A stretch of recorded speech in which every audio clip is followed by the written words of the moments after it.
Hello interwebs, 'tis I, Sebastian Petroni, and this is F3G2 in the back of the mighty famous Faces and Funnies Get Your Fun On Dorkporium. Looking more and more organized. I have hardly a voice, and I only read a fraction of this week's comics because, round table, trivia, I needed to win a free copy of the Avengers Initiative, or Avengers Academy, I forget what I got, Avengers Academy trade paperback, and I did. I won it because I'm badass. Keep telling yourself that. I'm badass. I believe it. So, let's look at some comics. Superman in Action Comics, number 46, Corruption.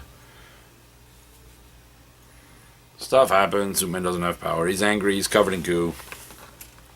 Give me back Superman. Darkseid War, Green Lantern, one shot. Written by, it says King, I want to say Tom King, but I might just be completely making that up. Wouldn't be the first time. It's going to be an end credits. Tom King, so good, I'm awesome. Art by Doc Shaner. That means, right there, didn't matter what Tom King wrote, I knew I was going to like this, because Doc Shaner's art is gorgeous. I bought a Dynamite trade to collect comics that Dynamite sent me for free because they don't send me the trades, and I loved that man's art on Flash Gordon. This was great. Tom King wrote the hell out of it and lived up to the high expectations I set upon him that he didn't know about, because they put him on a book with Doc Shaner.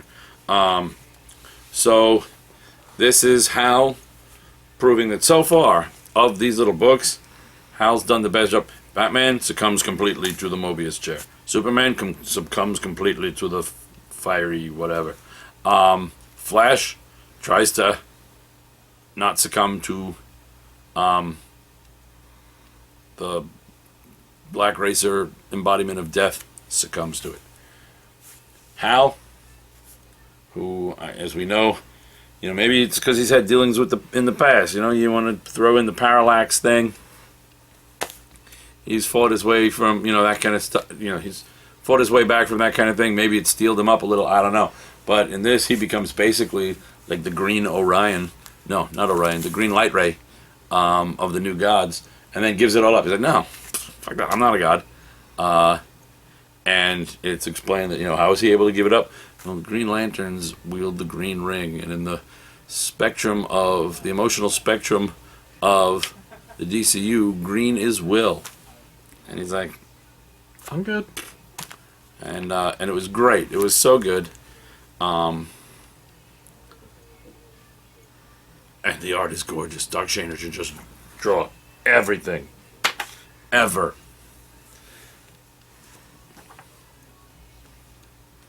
Darkseid War, Shazam.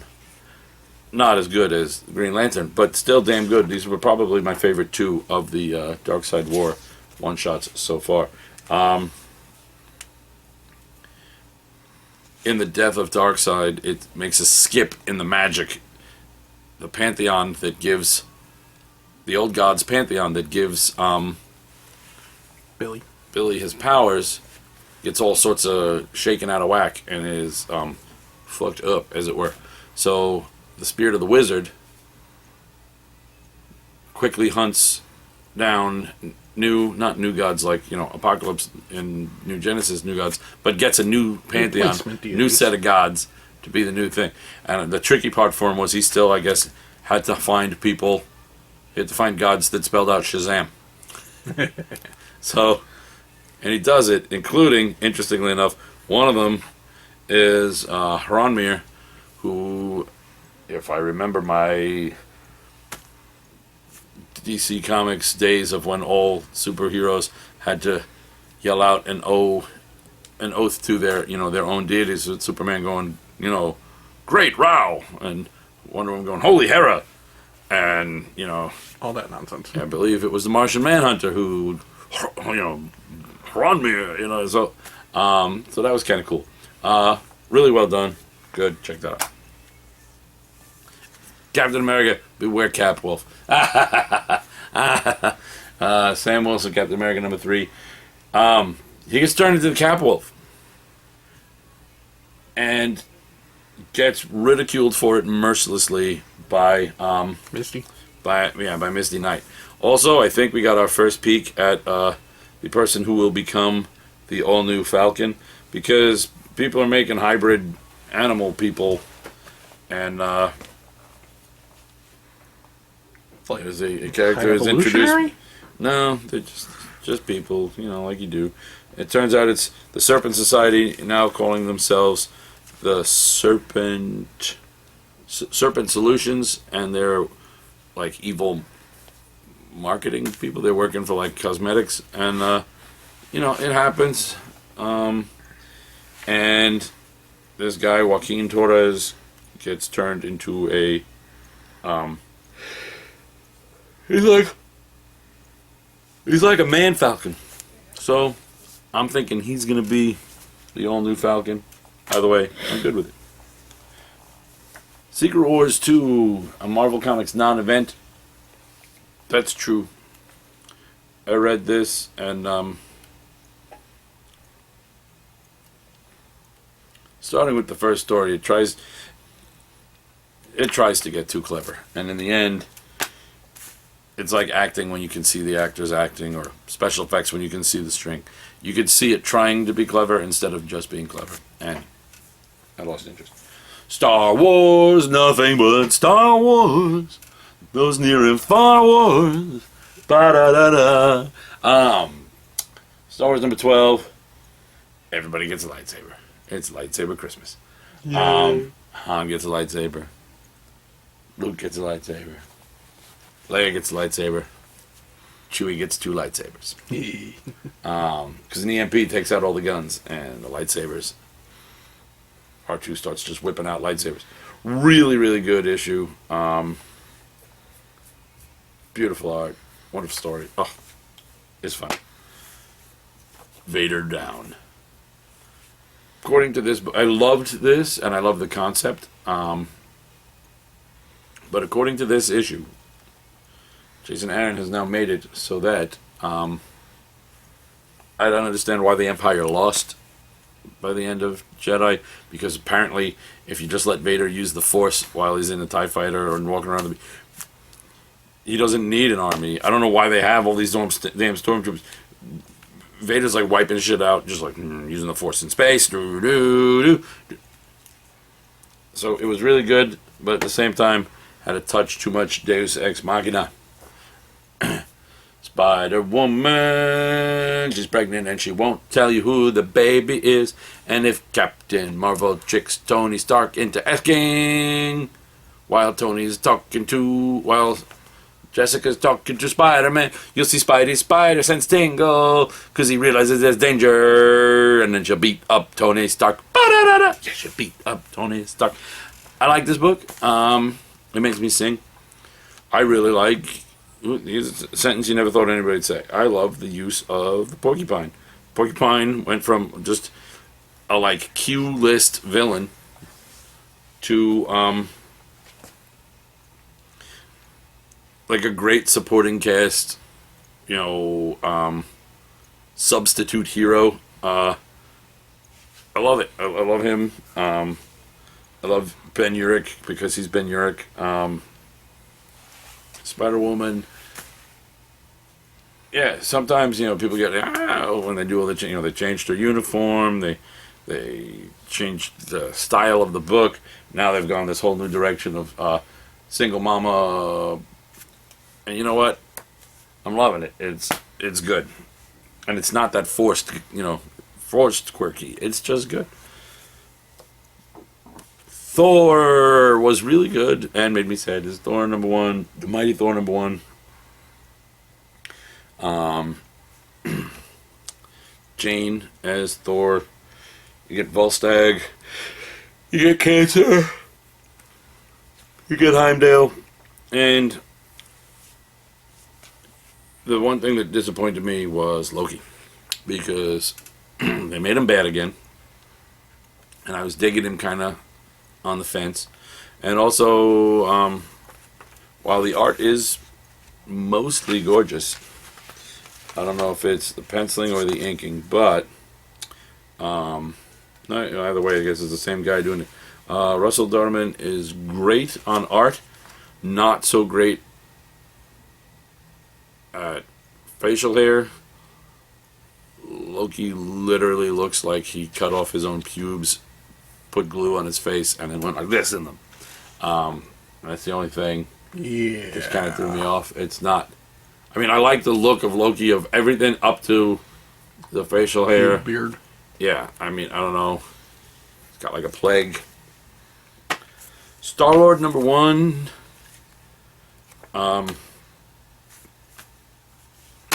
It's Kitty Starlord? No, this is Starlord. It's like his new secret origin. Please stop saying new. It was. This is what it did in my world. Fell a little flat. I hate Fairyland. #2? #2. We were talking about this yesterday. It's over the top, hysterical. I'm wondering how long that can last before it starts to get old. Well, actually, I wasn't wondering it.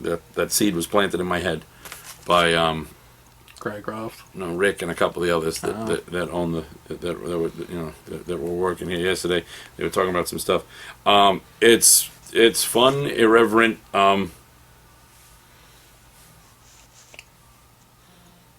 Just twisted, really, and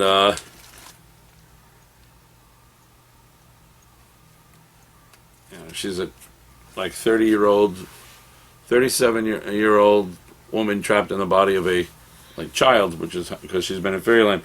She wishes she'd look normal just for one day, but she's been drinking Wisher's ale, granting wish since 802, and she's like, what happened to me? I was supposed to look normal. And her little fly guide informs her, you've lived on a Fairyland diet your whole life, which is basically sugar, and then some more sugar. So your normal seems to be walking type 19 diabetic tumor. And oh God, she spends a day looking kind of like that. Like I said, totally irreverent, over the top. Loving it so far. Wonder how long you can sustain. Yeah. The Uncanny Inhumans. #2. This was really good. It's Charles Soule, so it's really all you need to know. You've got McNiven and Leestein on art. And there's this great scene where a pantomime of Johnny talking to Black Bolt. Oh Lord. Because it's the ex-husband and the new boyfriend talking about, Medusa. And Black Bolt's discussion, as he points at her, and he gestures to himself. Then he pats out a candle. He snuffs the flame. And Johnny's like, that seems pretty clear. And he's like,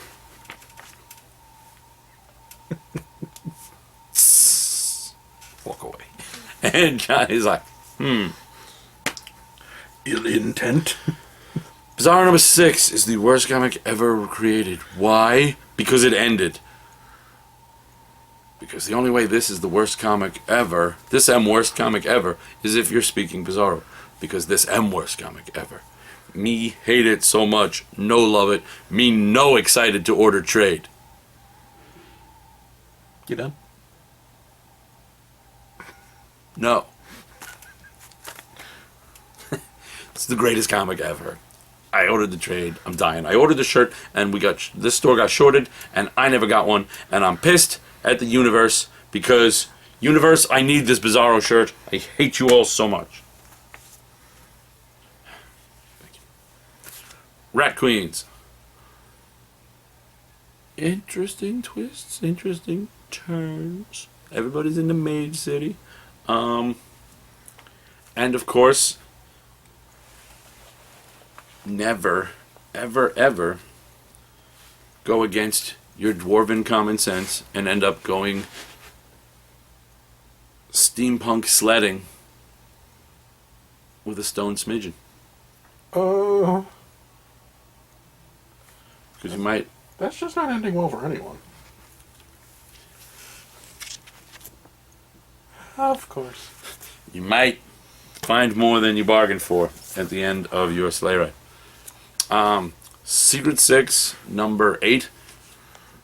Brilliant. Brilliant, brilliant. Gail Simone, brilliant. Gail Simone, brilliant. Gail Simone, brilliant. Those are synonyms, in case you were wondering. Dale Eaglesham is knocking it out of the park art-wise. It's a beautiful book. It's wonderfully written. The use of characters, the whole world died a little on the inside because some fan favorites, especially fan favorites when used by Gale, reappear, including White Banshee, Silver Banshee, her Silver Banshee, Scandal Savage, and of course Ragman.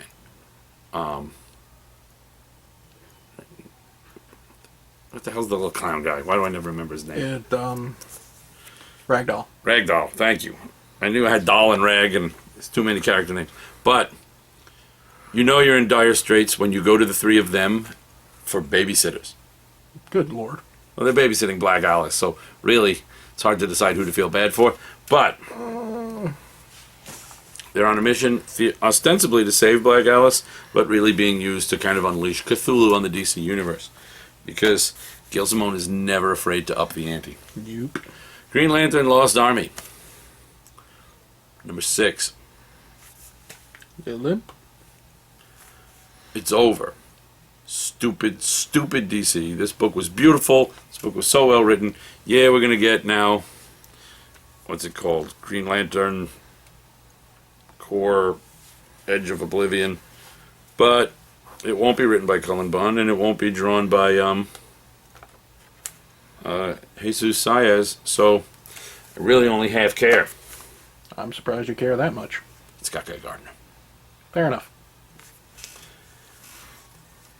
XMen No More. Nightcrawler has a boo-boo. His tail's gone. Oh no. Wow. Colossus doesn't fit in a lot of things. The Jean Grey school has gone to hell. Well, Literally? it's gone to limbo. There you go. Cyclops is apparently dead. Good. And the end, in true the time-traveling wonder that is the X-Men universe, teenage Jean Grey from the past meets like 400-year-old old man Logan. Or like 800, I guess, by the time Old Man Logan took place. And it turns out, true to form, it looks like nothing can melt an Old Man Logan's heart like a genie. Martian Manhunter number 6. This book is so fucking weird, and I love it. It is just... Earth died. Mars lives again. Parts of Martian Manhunter feel bad of it. Martian Manhunter has a new true form. And I don't even care. I mean, I want him to look classic, but I'm okay with this. And I'm even more okay with it because ultimately my favorite thing is Mr. Biscuits. And it's like the greatest part. It's a weird Elephant Man British aspect of Martian Manhunter that basically is the part of him that really likes cookies.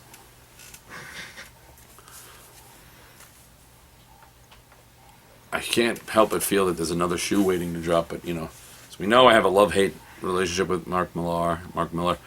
I hate some of the things he's done, and then just like to fuck with me, he does books that I love so much it actually hurts to I can't contain the love. Hurts admitting it too. Now, yeah, that's getting easy.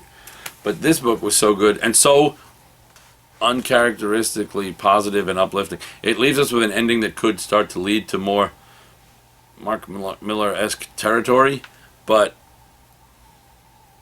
for a guy who's, the ultimate twist. He didn't even have to wait for an ending to throw you a twist. The twist starts at the beginning. This is an uplifting, bright, positive, happy, good character in an uplifting, positive, happy, bright, good story. So the guy's in a coma, basically? So, I think maybe they've done something to Mark Millar. Just no one's. Wouldn't have a problem with that. The New Avengers, wonderful concept. The new Power Man calls out Wiccan on his name. He's like, so are you Wiccan? Like, do you practice Wicca? He's like, no. He's like, I don't think you can just take someone else's faith and religion and wear it like a cape. He's like, I don't think, you can't just, oh, I'm not really, Jewish, but, I say my magic by reading, in old Hebrew, so I call myself, the Hebrew. You can't do that. But with Wiccan, no one seemed to mind, and this is really the first I've even thought of it in that regard, and it was just so, so well done. That was like my favorite part of the book. We find out some more little creepy stuff about Pod, and then we know they've got a spy on board. Some more Cthulhu-esque things going on. Lots of Cthulhu-esque things in the comic. And basically, the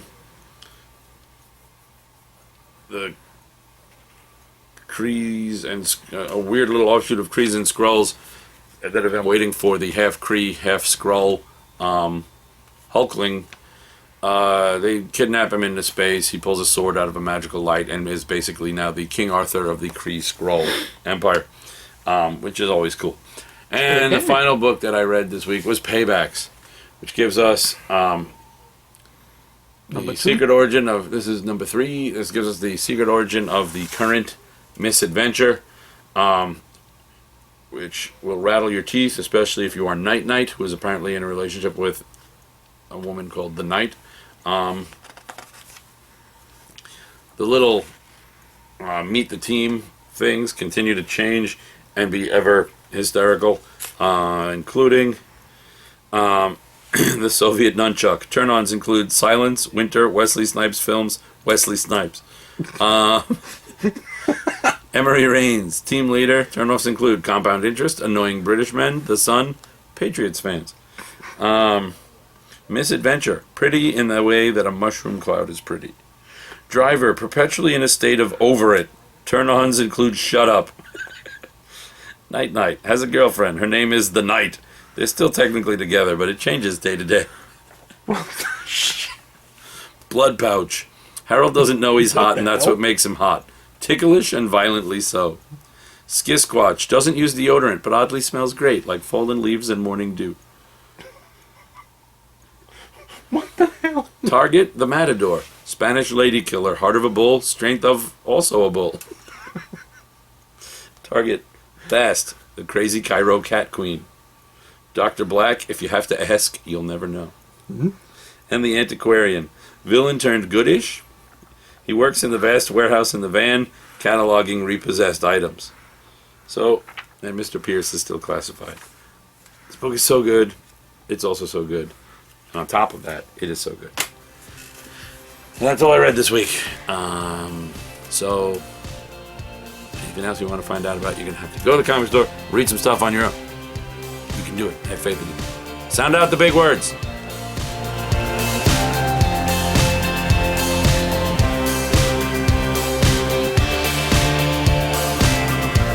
Thanks for watching another video from Gonna Geek. If you like geeky stuff, check out our podcast network, our news and articles, and our community forums. You can find it all at GonnaGeek.com. Like us at Facebook.com/GonnaGeek. Tweet us at GonnaGeek. Subscribe to our YouTube channel at YouTube.com/GonnaGeek. And check out our live programming at GonnaGeek.com/live.